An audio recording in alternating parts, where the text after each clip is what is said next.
femme. Quand vous voyez celui qui vous aime apparaître, si courbé devant vous, le front si triste et bas, quand vous sentez sa vie attachée à vos pas, vous vous dites sans doute, en souriant peut-être, pourquoi m'aime-t-il donc, moi qui ne l'aime pas? Oh, ne le plaignez pas, si fort qu'on lui résiste, si loin qu'on le repousse, il aime ses douleurs. Et dût-il être heureux, il n'irait point ailleurs. Il ne voudrait jamais, fût-il 100 fois plus triste, échanger votre paix contre un seul de ses pleurs.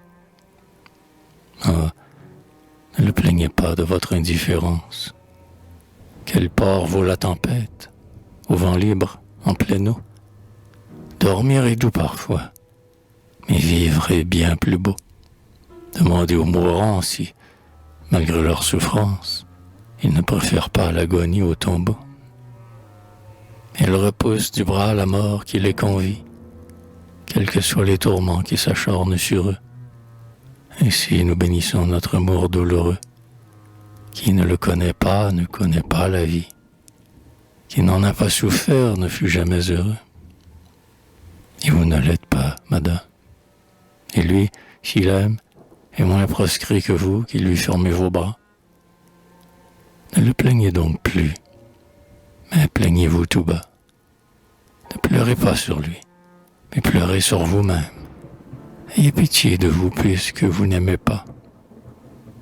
Enviez-lui plutôt sa peine et sa détresse, car vous ne savez pas dans quel monde étoilé il vit tout plein de vous qui l'avez exilé, et tout ce qu'en votre œil aride il boit d'ivresse et de ravissement, ce cœur inconsolé.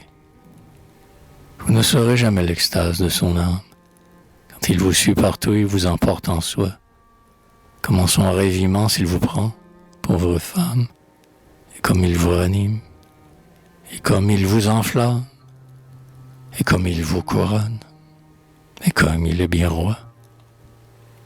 Vous ignorez cela, pour vous dont l'âme fière, froide, inerte, immobile, inexorable, dort en un sommeil de plomb qui ressemble à la mort.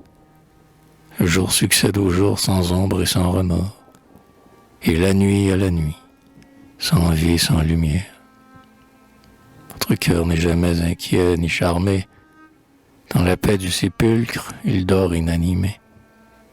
Oh mon Dieu, n'être pas aimé lorsque l'on aime, c'est un affreux malheur. Mais le malheur suprême, c'est de ne pas aimer lorsque l'on est aimé.